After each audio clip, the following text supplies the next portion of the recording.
I just got it from a friend and trying to get it running for him. He took it to another guy and they replaced that 4-cylinder with the 6-cylinder engine, put an automatic transmission in it. And he ran it for a while and then it quit. And now I'm not getting any spark or not getting any fire to the ejectors or the fuel pump. I can jump the fuel pump relay and make the fuel pump come on, but that's about it. Have you checked for codes in the computer? No.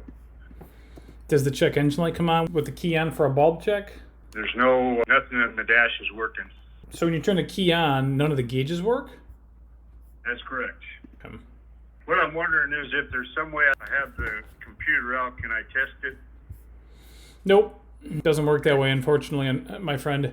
I wish we could. It would make, my life and other technicians' lives so much easier if we could check it outside of the vehicle.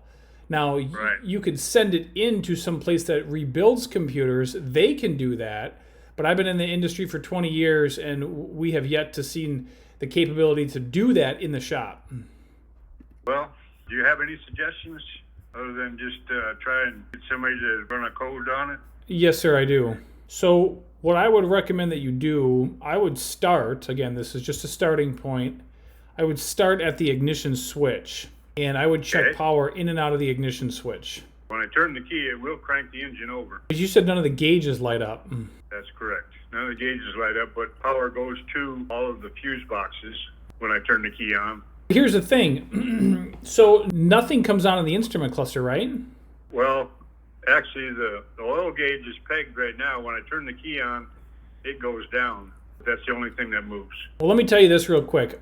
So you don't have to write this down, but let me just tell you this. What's going to happen is the AI is going to, it's recording the conversation. It's going to go ahead and bullet point all of this information here and then send it over to you in the chat once we're done.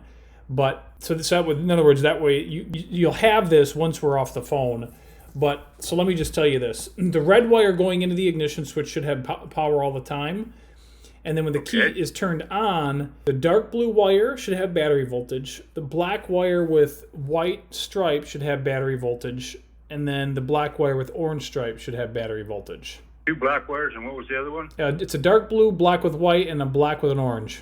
Dark blue, black with white, and black with orange. That's correct, yep. And then the starting circuit, there's a yellow wire leaving the ignition switch that goes over to your starter relay. So there's actually, in fact, 4 different contacts inside this ignition switch. So it's possible 1 or 2 of them is bad, and then the crank circuit is still working. That's why it cranks. That's a possibility. Let me go ahead and pull up a diagram for your instrument cluster real quick. Hang on. You said all the fuses have power inside the vehicle? Fuse box in the inside and both the fuse boxes outside also. They have full battery voltage, is that correct? That's correct. Okay.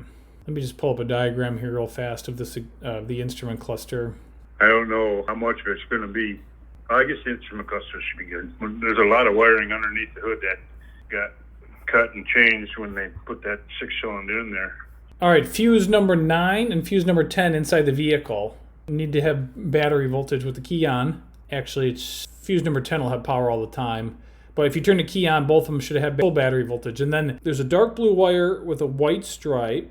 Actually, it breaks into, 1, 2, 3 of them. Oh my goodness, 4 of them should have battery voltage going into the instrument cluster. Wow, is that strange?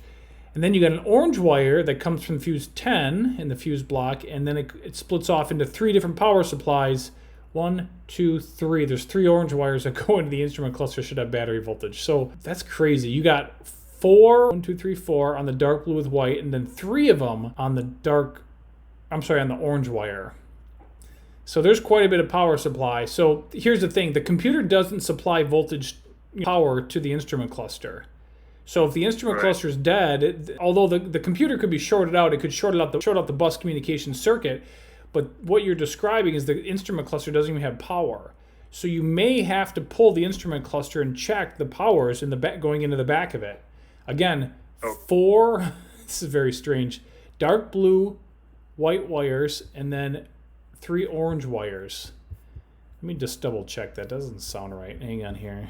See if I can get another diagram here that shows. Oh, we got old school diagrams here. Oh man. Well, they break these diagrams up, these old school ones, into several different sections, and it's going to take quite some time to go through these. But what you could do, I suppose, you could just start by checking that, and if it doesn't seem to add up, then you can just reply back and let me know what you find. But we might not even get there. I'll be honest with you. If you go and you check for battery voltage on fuse 9 and 10 inside the vehicle, and if you have low voltage or no voltage, then we don't even need to pull the cluster. We know the problems before the cluster. But I'll be honest with you, it's going to be, I'm surprised it was able whoever was able to get it up and running if they switched the engine from, you said a 4-cylinder to a 6-cylinder, right? Yes. So, well, I guess let's start there. And another thing you could do too is if you turn the key on and you go to your throttle position sensor and you check for a 5-volt reference, there should be 5 volts from the computer to your throttle position sensor. 5 volts. At least one of the wires. So you might notice that there's 2 of them that have battery voltage, or I'm sorry, that has 5 volts, but I wouldn't, if you just got one of them that's got 5 volts, that'll be okay. Same thing with your map sensor. Check computer from the 4-cylinder to the 6-cylinder, would they both work? Say that again, I'm sorry. Would they have to put a different computer in there when they put that 6-cylinder, or did they leave the 4-cylinder one in there? My guess is it's going to be a different one. So, because you got different drivers, you got different wiring, I'm thinking it's going to be different. That would be my guess. They're probably different part numbers, which tells me they're different computers. All righty. Well, let me go through what you already gave me, and we'll see what happens there. Sounds good. All right. Good luck, my friend. Thank you, sir. You're welcome. Have a good afternoon. Thanks. You too.